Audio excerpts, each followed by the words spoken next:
That's Dale Earnhardt, which means it's time to discuss Intimidator 305, or I-305 for short.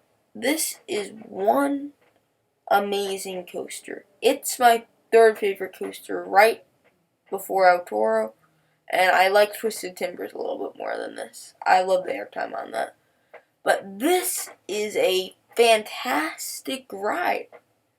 This is insane how intense this ride is. You gray out every single time on that first turn. Every single time you will gray out. Maybe not blackout, but you will gray out every single time on that first turn. When I went to King's Dominion, I got a total of 11 rides on this thing, and I loved each and every single one of them. This will be my in-depth review about I-305, so let's get into it. So, right off the bat, I just want to say the stats. It has a height of, obviously, 305 feet. The length is 5,100 feet, and it goes 90 miles per hour. So, great stats right there. I don't think it was the tallest coaster. It wasn't the tallest coaster ever when it opened. It's one of two Intamin Giga coasters. And some people consider this the best Giga. Some people consider this the best coaster in the world. So let's get into this review. So now, let's break this ride down a little bit. So you walk up to the safari area, which I really don't understand anymore. There's so many different things in that safari area. It doesn't really make sense. Aliens, race car drivers, and safari stuff. I don't get why it's called safari. I forget the exact name of the area. Safari Village, I think it's called. So yeah, definitely weird land. You walk up to the Intimidator 305 Plaza. You can go to the left to Flight of Fear. Right? Yeah, Flight of Fear. Or you go straight to Intimidator 305. You're immediately going to see a sign for the coaster and see this towering lift hill. This coaster can pretty much be seen from anywhere in the park. With the minimal support structure, it looks amazing when you're on Racer. It looks fantastic. It almost looks like you're going to go through it. So, that's awesome right there. So, you get on the ride, and you get into the station, and you pull out and start going up your lift hill. Right after you get the gentlemen start your engines. Lift hill's pretty fast. I don't remember if it's cable lift hill or not. I'm not exactly sure if it's cable. Someone tell me that in the comments, what the exact type of lift hill it is. So you get to the top of that, and you drop down. This drop is awesome. It is not the best moment of the ride. It is not the best drop on any coaster ever, but this is a fantastic drop. Like, people don't give this drop enough credit. It's not as good as most drops, but it's still a good drop. Because it has over-the-shoulder restraints, it is not as good as it could be. You will not get as much airtime on this ride. This ride is not focused on airtime. It is focused on pure intensity. The reason why they went with over-the-shoulder restraints on this ride is because when you gray out blackout, you could black out on this ride. They didn't want you to slam your head into the seat in front of you and possibly knock yourself more unconscious, like for a longer period of time when you black out. So they decided to go with over-the-shoulder restraints, which kinda suck. And you can get stapled on this ride. If you get stapled, it is gonna suck. I do not recommend sticking your hands up on this ride. I recommend holding the bar up so then you won't get stapled, because you can get some good airtime on those last couple hills and a couple other moments in the ride. So now you drop down, drop some good airtime, not the best airtime in the world, but this ride's not about airtime, all about the intensity. Drop down, it ends kind of shorter than it should end. I don't really love that right there. And this is probably the highlight of the ride. I know it's kind of weird to say it's the highlight of the ride. A turn. Yes. This is my third favorite coaster. And the highlight of this ride is a turn.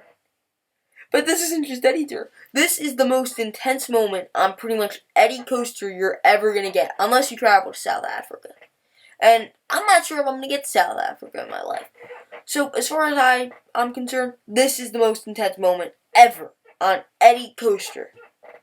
So, this turn, it is so incredibly intense. You're getting pushed back, and then you start to lose your vision. Right after the drop, you start seeing some black spots, some grayness, and you gray out. No other ride will guarantee you to give you a gray out. So be prepared to gray out on this thing. You will gray out every single time you ride this. I rode it 11 times. One time I didn't gray out. And that was the first time I rode it. My first ride, I didn't gray out. And it was my favorite coaster when I got off of it. Because I did this before Twisted Timbers, and I did it before Fury. In my opinion, Fury is my favorite coaster of all time. I haven't ridden Steel Vengeance. I haven't been to many parks. But later in the trip, I got my 3 best coasters on this one trip, King's Dominion and Carowin. So that's pretty insane right there. But back to this ride. That first turn is just outstanding. I don't even know how else to put it. You have to ride this first turn to see how insane it is. So then, and it is so incredibly long. The gray out, it's not just like 2 seconds and you're done. It's at least a 5-6 second gray out. That's insane. So you gray out and you start pulling up out of that turn. This is when you start to regain your vision. And you go into an airtime hill. When you're stapled, this sucks. This will suck if you're stapled. You will hate this one moment. If you are stapled, it is awful. But if you get room, this is a fantastic airtime moment. It provides some awesome ejector, and it is a great moment.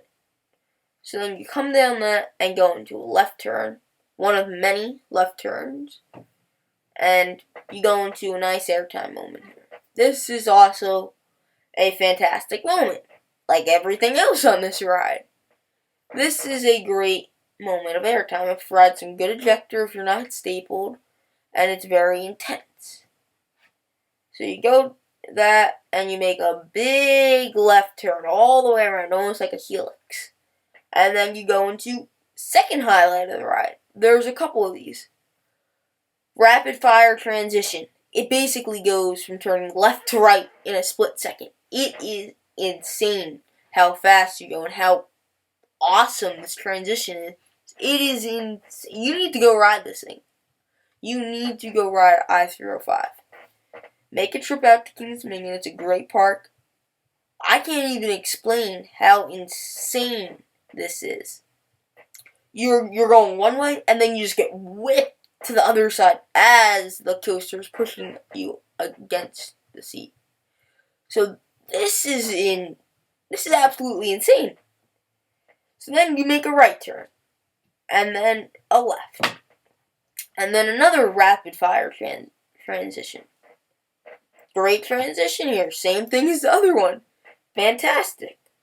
What I like about I-305 is it figured out, the designers figured out, we're going to make this ride intensity.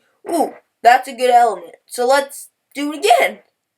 Like, not enough coasters do that. Some of the best elements on coasters, they like one and done. I like I-305 has the same thing 3 times, I think.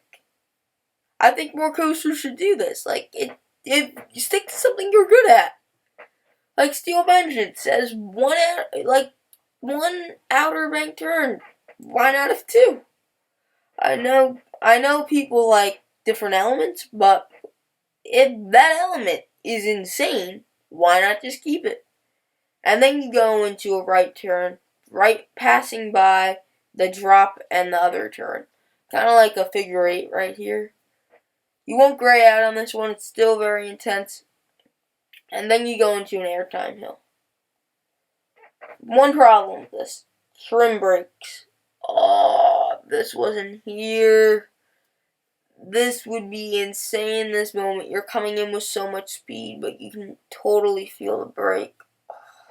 It would be awesome if it wasn't there, but unfortunately, it's there. Totally slows the airtime down. You still get airtime, but you would get more airtime than you get on the Toro Hill. If you watch my channel, you know there's a hill on Toro that I love. It is probably the greatest airtime moment ever. So you get more airtime than that hill, which is insane. And then you drop down that, sadly, and you go into another kind of like airtime moment before you bank to the side. It's good. It's not as fast. It provides some good air. Nothing great there. Bank to the right, and then another rapid fire transition. Not as fast this time. Still great. To the left, and up into the brake run. Into another the moment right before the brake run. It is still having these rapid fire transition. It goes right. It's like banked right, and then just levels out so quickly. It's awesome. And then you hit the brake run and make a left turn back into the station. This is one insane ride. You need to make a trip back to King's Dominion. It's absolutely insane. I came off of that ride. One ride, and I said, that is the best coaster I've ever ridden in my life. It blew me away that a coaster could be even be that intense. Like, I know the public doesn't like this ride that much, which is great for me, but this is insane. I'd love it if they build more of these. Like, not Millennium Force. I haven't ridden Millennium Force, but that's not that. It doesn't look that intense. But why didn't this catch on? I-305 should have caught on. Intamin showed what they could do, and it's an insane ride. They should have caught on. So that sucks that there aren't more of these. So for Intimidator 305's final score, what am I going to give it? A 10 out of 10. This is almost a perfect coaster. Of course, there's issues like the over-the-shoulder restraints, but this is almost a perfect coaster, and the trim brakes is another issue. You will never get a perfect coaster. Steel Entrance isn't a perfect coaster. There's always an issue. So, this is pretty darn close. So, head out to King's Dominion to ride this. Don't forget to like and subscribe, and I'll see you guys next time. Bye.